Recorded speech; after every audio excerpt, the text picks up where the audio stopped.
नमस्कार दोस्तों, कैसे हो। आशा करता हूँ कि आप सभी अच्छे होंगे, मस्त होंगे, स्वस्थ होंगे और लगातार अपनी पढ़ाई कर रहे होंगे। तो दोस्तों, आज हम इस क्लास के अंदर हमारे पहले टॉपिक के बारे में बात करेंगे, जिसका नाम है भौतिक परिवर्तन एवं रासायनिक परिवर्तन, physical changes and chemical changes. सबसे पहले बात की जाए, जो पदार्थ होते हैं, जो सबस्टेंस होते हैं या मैं कहूं मैटर होते हैं, वो जनरली उनमें दो प्रकार के परिवर्तन होते हैं, टू टाइप के चेंजेस होते हैं। एक होता है फिजिकल चेंजेस, दूसरा होता है केमिकल चेंजेस। तो सबसे पहले हम बात करते हैं कि पदार्थ किसे कहते हैं। तो ध्यान से समझिएगा, हमारे आसपास जो भी आपको वस्तुएं नजर आ रही हैं, वो सभी क्या हैं? पदार्थ हैं। अगर आपको मैं दिख रहा हूं, आपको मोबाइल दिख रहा है, आपको इधर उधर आप देख रहे हो और आपको कोई भी वस्तु दिखाई दे रही है, वो सभी वस्तुएं क्या हैं? पदार्थ हैं, मैटर है, सबस्टेंस है। अब ध्यान से समझिएगा, जनरल तौर पर हम इसकी परिभाषा क्या दे सकते हैं कि पदार्थ क्या होता है। तो पहली बात करूं कि ये जो पदार्थ होता है, इसे ही हम कहते हैं द्रव्य। क्या? द्रव्य मीन्स मैटर या मैं कहूं सबस्टेंस। और ध्यान से समझिएगा, एक होता है द्रव और एक होता है द्रव्य। इस द्रव का मतलब है पदार्थ या मैं कहूं मैटर या मैं कहूं सबस्टेंस, जबकि इस द्रव का मतलब है लिक्विड। क्या है? लिक्विड। इसका मतलब है पदार्थ, और जबकि ये क्या है? पदार्थ की एक अवस्था है। आपको अच्छे से मालूम होगा कि पदार्थ की मुख्य रूप से तीन अवस्थाएं होती हैं, ठोस, द्रव और गैस, जिनमें से एक अवस्था कौन सी है? द्रव होती है। क्लियर? अगर बात की जाए पदार्थ के बारे में, तो पदार्थ क्या होता है?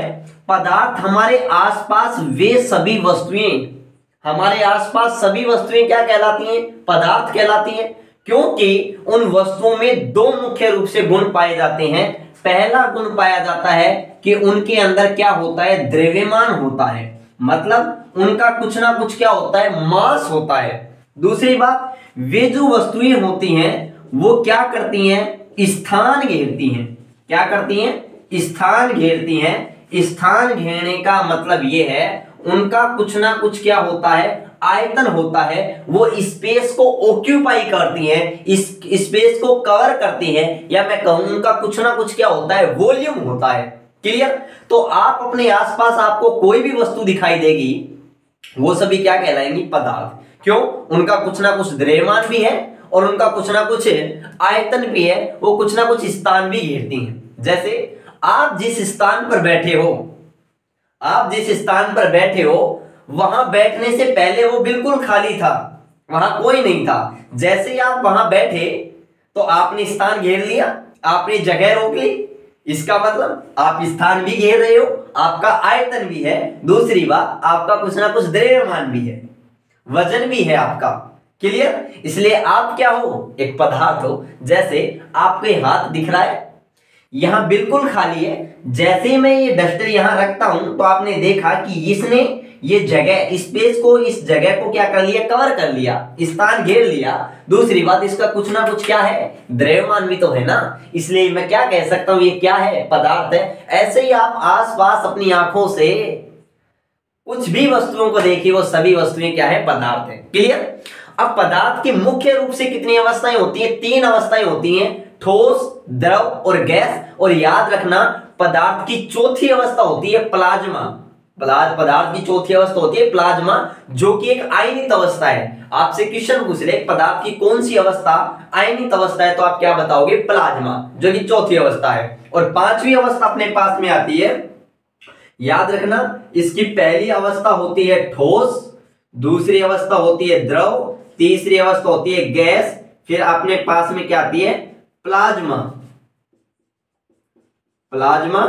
और फिर अपने पास में क्या आती है? BEC, Bose Einstein condensate. इस प्रकार से पदार्थ की कितनी अवस्थाएं होती हैं? 5 अवस्थाएं होती हैं, जिनमें से मुख्य रूप से कितनी अवस्थाएं होती हैं मेरे भाई? 3 होती हैं, ठोस, द्रव, गैस। और ये प्लाज्मा एक आयनिक अवस्था है। उसके बाद में ध्यान से सुनिएगा, जिस प्रकार से मानव शरीर का निर्माण, ह्यूमन बॉडी का निर्माण किससे होता है? सेल से होता है, कोशिका से होता है। आपको अच्छे से मालूम है कि ये कोशिका है, ये कोशिका मिलकर के क्या बनाती है, उत्तक बनाती है, टिश्यू बनाती है। ये सेल मिलकर के टिश्यू बनाती हैं।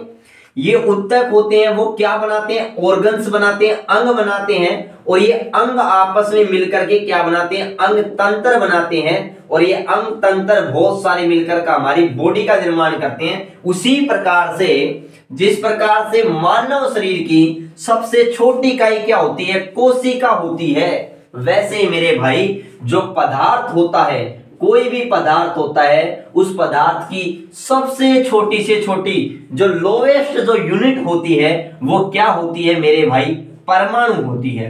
क्या होती है, परमाणु, जिसको हम बोलते हैं एटम। क्लियर? तो याद रखना, जो पदार्थ होता है उस पदार्थ की सबसे छोटी जो यूनिट होती है वो हमारे पास में क्या होती है, एटम होती है। और याद रखना, इस एटम के बारे में सबसे पहले किसने बताया था, सबसे पहले बताया था महर्षि कनाड ने, जो एक भारतीय दार्शनिक थे। उन्होंने लगभग बोल रहा हूं मैं, लगभग 600 ईसा पूर्व ही ये बता दिया था, किसके बारे में, परमाणु के बारे में, कि कोई भी पदार्थ होता है अगर हम उसके छोटे छोटे टुकड़े करेंगे तो अंत में जाकर के हमें एक ऐसा सूक्ष्मतम, याद रखना, एक ऐसा सूक्ष्मतम अविभाज्य कण प्राप्त होगा। पहली बात, वो कण कैसा होगा, सूक्ष्मतम। दूसरी बात, वो कण कैसा होगा, अविभाज्य होगा, जिसको हम आगे और विभाजित नहीं कर सकते, हम उसका और आगे डिवाइडेशन नहीं कर सकते। और इस सूक्ष्मतम अविभाज्य कण को ही महर्षि कनाड ने क्या नाम दिया था, एटम नाम दिया था। क्लियर ये बात? तो याद रखना, पदार्थ की सबसे छोटी यूनिट क्या होती है, परमाणु होती है। परमाणु के बारे में सबसे पहले किसने बता दिया, महर्षि कनाड ने। लेकिन महर्षि कनाड की एक भविष्यवाणी ही थी, क्योंकि हम जानते हैं वर्तमान में कि परमाणु के 3 मूल कण होते हैं, इलेक्ट्रॉन, प्रोटॉन, न्यूट्रॉन। परमाणु आज अविभाज्य नहीं है, परमाणु आज विभाज्य है, क्योंकि परमाणु भी 3 मूल कणों में विभाजित है, इलेक्ट्रॉन, प्रोटॉन और न्यूट्रॉन, जिनके बारे में हम परमाणु वाले टॉपिक के अंदर डिटेल से बात करेंगे। क्लियर? चलो अब ध्यान से समझिएगा दूसरी बात। लेकिन अगर परमाणु की खोज का श्रेय की बात की जाए तो याद रखना, परमाणु की खोज का श्रेय दिया जाता है जॉन डाल्टन को।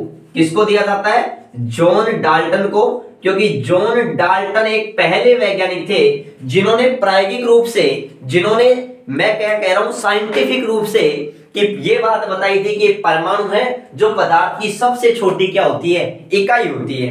अब ध्यान से समझिएगा, ये जो हमारे पास में पदार्थ होता है इसके 2 तरह के गुण होते हैं। एक, इसके अंदर भौतिक गुण होते हैं। कौन से गुण होते हैं, भौतिक गुण, फिजिकल इनकी प्रॉपर्टी होती है, भौतिक गुण होते हैं। और एक हमारे पास में होते हैं रासायनिक गुण।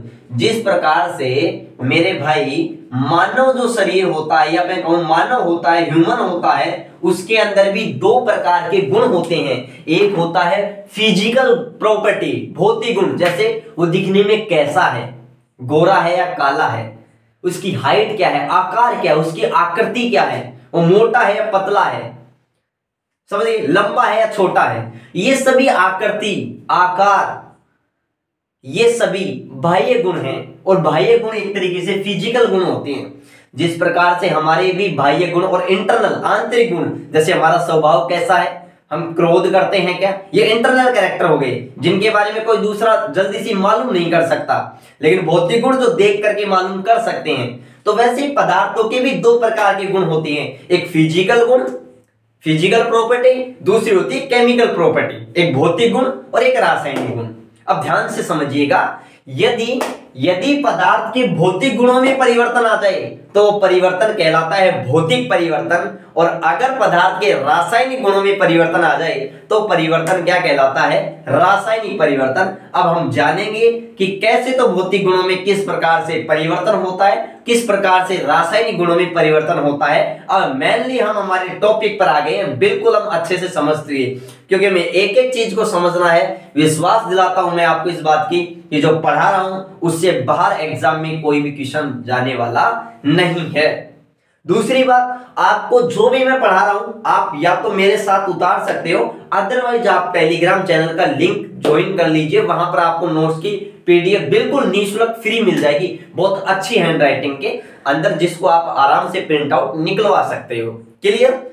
तो यहां तक अच्छे से।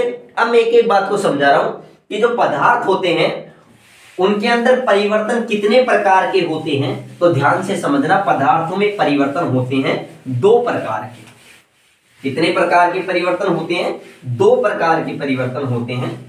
पहला हमारे पास में होता है फिजिकल चेंजेज, भौतिक परिवर्तन। ध्यान से देखिएगा, पदार्थों में परिवर्तन होते हैं दो प्रकार के। सबसे पहले हम बात कर रहे हैं भौतिक परिवर्तन के बारे में। किसके बारे में? भौतिक परिवर्तन के बारे में हम बात कर रहे हैं, फिजिकल चेंजेस के बारे में। दूसरा हम बात कर रहे हैं रासायनिक परिवर्तन के बारे में। रासायनिक परिवर्तन जिसे हम कहते हैं केमिकल चेंजेज। क्लियर? तो पहला क्वेश्चन कि पदार्थों में कितने प्रकार के परिवर्तन आते हैं, तो आपका आंसर होगा दो प्रकार का। मेनली एक भौतिक परिवर्तन, दूसरा होता है रासायनिक परिवर्तन। अब भौतिक परिवर्तन किसे कहते हैं?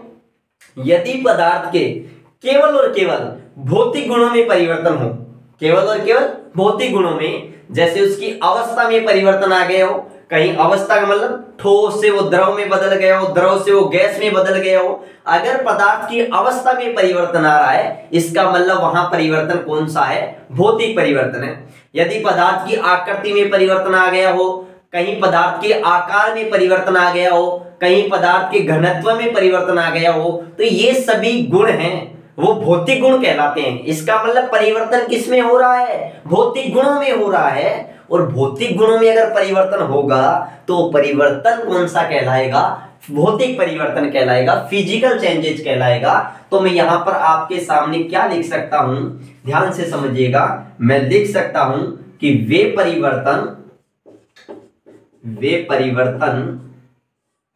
जिसमें पदार्थ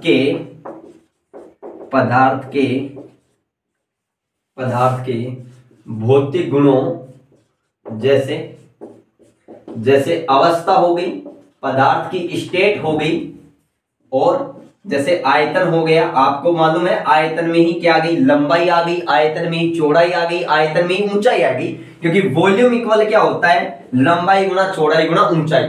और आपको पता है लंबाई और चौड़ाई का गुणनफल एरिया होता है, क्षेत्रफल होता है। तो मैं ये भी कह सकता हूं यदि पदार्थ के क्षेत्रफल का मतलब वही बात आ गई कि आकृति आकार में परिवर्तन हो रहा है। तो याद रखना, अगर कहीं आकृति और आकार में परिवर्तन हो रहा है तो वे सभी परिवर्तन क्या कहलाते हैं? वे सभी परिवर्तन भौतिक परिवर्तन के अंतर्गत इंक्लूड होते हैं। मैं कह दूं आकृति में परिवर्तन, आकार में परिवर्तन, या मैं कह दूं आयतन, वॉल्यूम, एक ही बात है मेरे भाई। मैं बोल दूं घनत्व, डेंसिटी के बारे में, etc। अगर इनमें कहीं परिवर्तन आता है तो याद रखना वे परिवर्तन क्या कहलाएंगे? भौतिक परिवर्तन। वे परिवर्तन जिसमें पदार्थ के केवल भौतिक गुणों में, यहां लिख देता हूं मैं, केवल भौतिक गुणों में, जैसे अवस्था, आकृति, आकार, आयतन, घनत्व आदि में परिवर्तन होता है, लेकिन रासायनिक गुणों में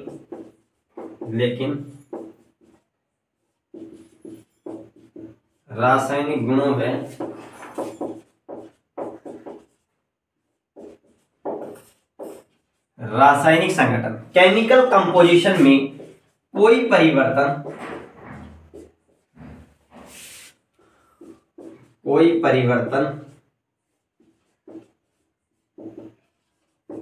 नहीं आता है। तो याद रखना भौतिक परिवर्तन किसे कहते हैं? वे परिवर्तन जिसमें पदार्थ के केवल और केवल भौतिक गुणों में, जैसे अवस्था में, आकृति में, आकार में, आयतन में, घनत्व में, इनमें क्या आता है, परिवर्तन आता है, तो उन्हें हम कहते हैं भौतिक परिवर्तन। और जब भौतिक परिवर्तन होता है तो याद रखना पदार्थ के जो रासायनिक गुण हैं, पदार्थ के जो केमिकल प्रॉपर्टी हैं, पदार्थ के जो केमिकल कंपोजिशन है, रासायनिक संगठन है, उसमें कहीं कोई परिवर्तन नहीं होता है। फॉर एग्जाम्पल के लिए समझना, यहां मैं एग्जाम्पल के लिए आपसे बात कर रहा हूं। जैसे पहले एग्जाम्पल के लिए मैं आपसे बात कर रहा हूं, पहला एग्जाम्पल है आपके पास में बर्फ का पिघलना। किसका पिघलना? बर्फ का पिघलना। अब ध्यान से समझिएगा, बर्फ के पिघलने के बारे में अगर मैं आपसे चर्चा करूं तो आपको अच्छे से मालूम है। आप मुझे ये बताइए कि जल का सामान्य सूत्र क्या होता है। आप कहोगे कि सर जल का सामान्य सूत्र H2O होता है। क्लियर? चलो, अगर H2O के कोष्टक में मैं कहीं L लिख दूं, L का मतलब है लिक्विड। L का मतलब क्या है? लिक्विड। इसका मतलब ये जल है जिसे आप पानी बोलते हो, जिसका प्रयोग आप पीने में कर रहे हो, ये वो जल है। अगर इसी H2O के कोष्टक में मैं S लिख दूं, S का मतलब सॉलिड। याद रखना, पदार्थ होते हैं, उनकी भौतिक अवस्था को कोष्टक में लिखा जाता है। अगर वो लिक्विड है तो L लिखते हैं, अगर वो सॉलिड है तो S लिखते हैं, अगर वो गैसीय फॉर्म में है, गैसीय अवस्था के अंदर है, गैसीय रूप में है, तो हम G लिखते हैं। क्लियर? तो यहां पर H2OS, इसका मतलब जल कैसा है? सॉलिड। और जल का ठोस रूप मेरे भाई क्या होता है? बर्फ ही तो होता है। क्लियर? दूसरी बात, यहां अगर मैं H2O के कोष्टक में G लिख रहा हूं, इसका मतलब ये जल का कौन सा रूप है? गैस। और जल का गैसीय रूप क्या होती है? वाष्प या भाप होती है। अब ध्यान से समझिएगा, अगर मैं आपको ये कहूं बर्फ का पिघलना, तो भाई बर्फ जब पिघलेगी तो बोलो क्या बनेगा? जल। तो जल का सूत्र भी H2O, बर्फ का सूत्र भी H2O, दोनों के रासायनिक सूत्र तो सेम है मेरे भाई। दोनों के रासायनिक सूत्र क्या है? सेम। क्योंकि बर्फ जब पिघलेगी तो क्या बनेगा? जल बनेगा। तो जब बर्फ का सूत्र H2O है, जल का सूत्र H2O है, दोनों के रासायनिक सूत्र समान है, तो रासायनिक गुण भी समान होंगे, रासायनिक संगठन, केमिकल कंपोजिशन भी समान होगा। कैसे? अरे ये भी H2O है, ये भी H2O है, ये भी हाइड्रोजन ऑक्सीजन से मिलकर बना है, ये भी हाइड्रोजन ऑक्सीजन से मिलकर बना है। दोनों में हाइड्रोजन ऑक्सीजन की संख्या का अनुपात 2:1 है। क्लियर? द्रव्यमान की बात करें तो दोनों में द्रव्यमान का अनुपात 1:8 है, चाहे वो ये हो और चाहे वो ये है। क्लियर? क्यों? देखो, हाइड्रोजन की संख्या 2 है, ऑक्सीजन की संख्या 1 है। दोनों में देखो, हाइड्रोजन की संख्या 2 है, ऑक्सीजन की संख्या 1 है। आप कहोगे द्रव्यमान के आधार पर, जैसे 2 ऑक्सीजन है, एक ऑक्सीजन का द्रव्यमान कितना होता है? 1। तो 2 ऑक्सीजन का द्रव्यमान कितना हो गया? 2। ऑक्सीजन के परमाणु क्रमांक होते हैं 8, तो द्रव्यमान संख्या जस्ट डबल, कितनी हो गई? 16। तो 2:16 का मतलब 1:8। ये द्रव्यमान का अनुपात है, ये संख्या का अनुपात है। बोलो दोनों में समान ही तो है। इसका मतलब केमिकल कंपोजिशन भी समान है, केमिकल प्रॉपर्टी भी समान है, रासायनिक गुण भी समान है। इसका मतलब रासायनिक गुण तो इनके समान है, इनमें तो कोई परिवर्तन नहीं है। तो परिवर्तन केवल यहां अवस्था में आया, और अवस्था देखो अवस्था में आ रहा है, और अवस्था एक कैसा गुण है? भौतिक गुण है। इसका मतलब भौतिक गुण में परिवर्तन आया है, तो परिवर्तन कैसा हुआ? भौतिक परिवर्तन हुआ। क्लियर है बात? चलो, यहां तक आपको कोई भी डाउट नहीं होना चाहिए। अब बात करते हैं रासायनिक परिवर्तन के बारे में। देखो, रासायनिक परिवर्तन किसे कहते हैं? रासायनिक परिवर्तन के बारे में ध्यान से सुनना कि रासायनिक परिवर्तन हम किसे कहते हैं। तो वे परिवर्तन जिसमें पदार्थ के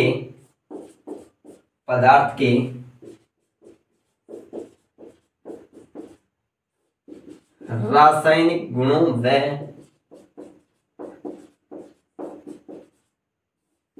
रासायनिक संगठन, केमिकल कंपोजिशन में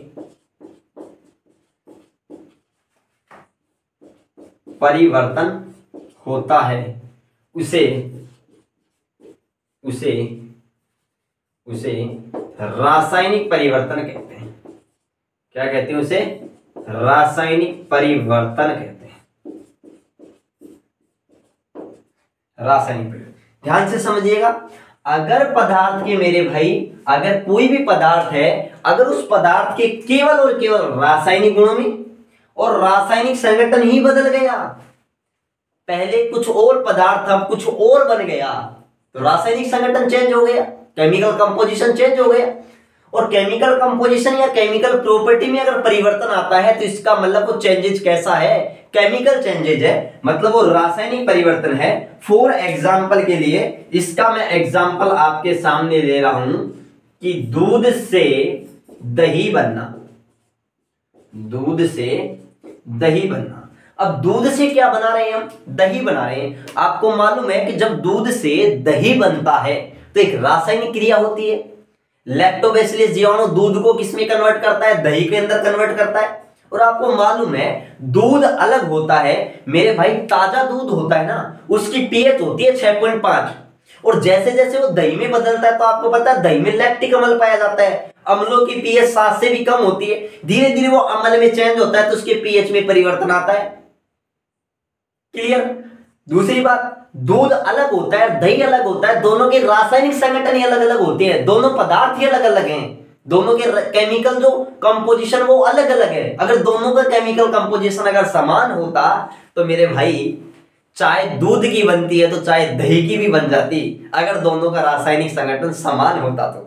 समझे मेरी बात, इसका मतलब दोनों पदार्थ अलग अलग है, केमिकल कंपोजिशन ही बदल गया। अरे यहां तो क्या बर्फ और जल दोनों सेम ही तो है, बर्फ को पिघला करके जल बना लेंगे, जल को वापस जमा देंगे तो बर्फ बन जाएगी, दोनों का सूत्र H2O है।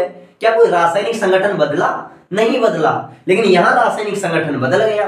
तो रासायनिक संगठन केमिकल कंपोजिशन में परिवर्तन आ गया, इसका मतलब यहां चेंजेस कौन सा हो रहा है, केमिकल रासायनिक परिवर्तन। क्लियर। और जबकि यहां परिवर्तन कौन सा है, भौतिक परिवर्तन है। क्लियर। यहां तक कोई भी डाउट आपको नहीं होना चाहिए। अगर कोई डाउट है तो नीचे कमेंट बॉक्स में जाइए और कमेंट कीजिए। अगर आपको क्लास पसंद आ रही तो ज्यादा से ज्यादा लाइक करें, शेयर करें, इससे मुझे भी एक मोटिवेशन मिलता है।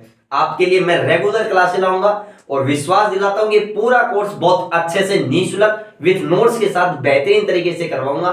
बस शर्त यह है कि आप ज्यादा से ज्यादा लोगों के पास शेयर करें, क्योंकि मेरा जो एम है, जो मेरा जो उद्देश्य है कि क्लास से ज्यादा लोगों तक बिल्कुल फ्री में पूछे, अच्छी कंटेंट और अच्छी क्वालिटी के साथ भी सभी के पास पहुंचने चाहिए। चैनल को अगर सब्सक्राइब नहीं किया तो सब्सक्राइब जरूर कर ले, बेल आइकन को दबा ले, ताकि आपको जैसे ही क्लास आए तुरंत आपका इसका नोटिफिकेशन आपको मिल जाए। चलो आप इसका स्क्रीनशॉट लीजिए, फिर अपन आगे बढ़ते हैं। चलो अब देखते हैं, अब आगे देखो। अब यहां पर बात कर रहे हैं कि बर्फ का पिघलना। देखो बर्फ का सूत्र होता है H2O सॉलिड, और जल का सूत्र है जब ये पिघल जाएगी तो जल बन जाएगा, जल का सूत्र क्या है H2O, और यहां पर मैंने क्या है लिक्विड। तो यहां पर परिवर्तन केवल अवस्था में आया है। किसमें परिवर्तन आया, अवस्था में, क्योंकि जब बर्फ को गर्म करेंगे तो जल में बदल जाता है, तो अवस्था एक भौतिक गुण है और यहां परिवर्तन भौतिक गुण में आया, इसलिए बर्फ का पिघलना एक भौतिक परिवर्तन है। क्लियर। अब ध्यान से समझिएगा एक बात, आपको मैं क्या समझा रहा हूं। मान लीजिए कि A और B दोनों क्रिया करके क्या बना रहे हैं, C बना रहे हैं। क्या बना रहे हैं, क्रिया करके C बना रहे हैं। अब इस क्रिया में भाग कौन ले रहे हैं, इस रिएक्शन में कौन पार्टिसिपेट कर रहे हैं, ये रिएक्शन किनके बिटवीन किनके बीच में हो रही है, तो ये रिएक्शन A और B के बीच में हो रही है। इसका मतलब इस रिएक्शन में कौन भाग ले रहे हैं, A और B, इसलिए A और B को अपन क्या कहते हैं, क्रियाकारक। क्या कहते हैं, क्रियाकारक। क्रियाकारक बोले तो रिएक्टेंट। इसका मतलब जब A और B क्रिया करते हैं तो C बनाते हैं, तो रासायनिक क्रिया A B के बीच में हो रही है तो A B को अपन बोलते हैं क्रियाकारक या रिएक्टेंट। और बन क्या रहा है, C, तो C बन रहा है तो C को अपन क्या बोलते हैं, उत्पाद। उत्पाद बोले तो प्रोडक्ट। अब ध्यान से समझिएगा, मैं आपको क्या समझाना चाह रहा हूं। अगर किसी रासायनिक अभिक्रिया में क्रियाकारक से क्या बन जाए, प्रोडक्ट बन जाए, उत्पाद बन जाए, और उत्पाद से वापस क्या बन जाए, क्रियाकारक बन जाए, तो ऐसे परिवर्तन को या ऐसी अभिक्रिया को हम कहते हैं उत्क्रमणीय अभिक्रिया। कौन सी अभिक्रिया? उत्क्रमणीय। उत्क्रमणीय बोले तो रिवर्सिबल प्रोसेस कहते हैं। और याद रखना जो भौतिक परिवर्तन होता है वो कैसा होता है? उत्क्रमणीय होता है। तो ये बात याद रखना, भौतिक परिवर्तन कैसे होते हैं? उत्क्रमणीय। तो याद रखना ये रिवर्सिबल होते हैं। और रिवर्सिबल का मतलब दोनों साइड, जो दोनों साइड चलते हो, आगे भी चलते हो और वापस पीछे भी चलते हो, क्रिया कारक से उत्पाद बन जाए और उत्पाद से वापस क्या बन जाए? क्रिया कारक बन जाए।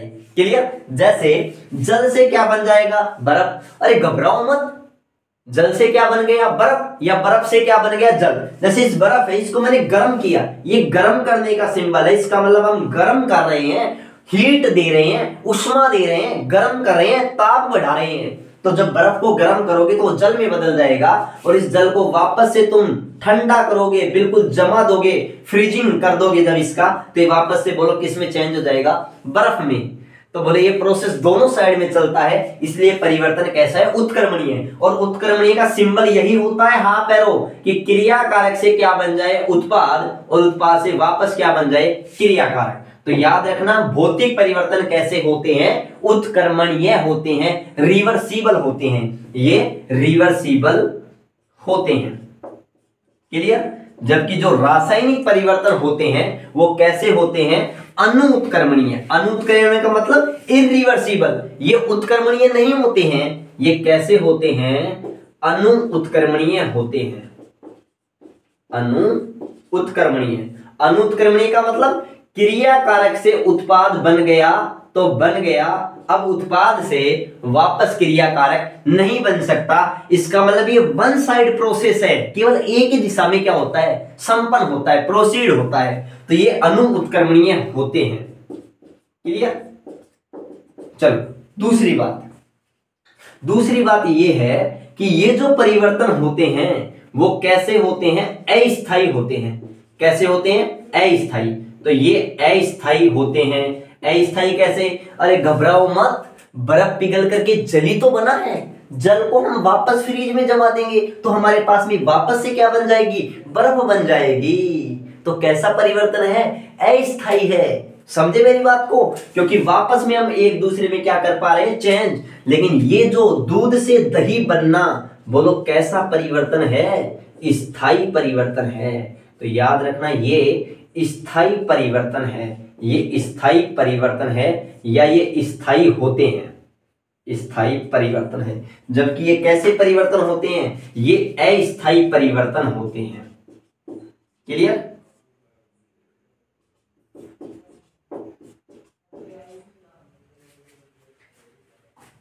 क्लियर? ये स्थायी परिवर्तन होते हैं, बदल गए तो बदल गए। क्लियर? दूसरी बात ध्यान से समझना, दूसरी बात, यहां नया पदार्थ नहीं बनता है, नया पदार्थ नहीं बनता है, जबकि यहां नया पदार्थ बनता है। यहां नया पदार्थ बनता है। इसका मतलब ये हुआ, अरे मेरे भाई रटने की 1% जरूरत नहीं है, मुझे एक बात बताओ कि यहाँ दूध से दही बन रहा है, और दही, यहाँ दूध से दही बन रहा है तो दही नया बन रहा है, नया बन रहा है, इसलिए मैं कह रहा हूं यहाँ नया पदार्थ बनता है। दूध से दही बनता है, इसका मतलब दूध से दही बन गया, दही से क्या दूध वापस बन सकता है क्या? नहीं बन सकता। नहीं बन सकता तो कैसा है? अनुत्क्रमणीय। नहीं बन सकता इसीलिए तो ये स्थायी है। जबकि यहां घबराओ मत, बर्फ से क्या बना है? जल, तो जल से वापस बर्फ बना लेंगे, इसका मतलब उत्क्रमणीय। जल से बर्फ बन गया तो बर्फ से वापस जल बना लेंगे। क्लियर? इसका मतलब ये अस्थायी है। अरे जल से बर्फ बना है या बर्फ से जल बना है तो कुछ नया थोड़ी बना है, नया नहीं बना, क्योंकि दोनों का रासायनिक सूत्र क्या होता है? समान होता है। चाहे जल को चाहे तुम लंदन से लाओ चाहे लद्दाख से लाओ, जल का फॉर्मूला क्या रहेगा? H2O रहेगा। वही हाइड्रोजन ऑक्सीजन की संख्या का अनुपात बोले तो कितना रहेगा? 2:1 रहेगा। द्रव्यमान का अनुपात की बात करें तो 1:8 रहेगा। क्लियर? वही रहेगा। तो ये हमने बात किसकी की है? पदार्थ के भौतिक परिवर्तन की और रासायनिक परिवर्तन की आपको केवल और केवल यहाँ पर दो बातें याद रखनी है कि दूध से दही बनना रासायनिक परिवर्तन है और बर्फ का पिघलना एक भौतिक परिवर्तन है।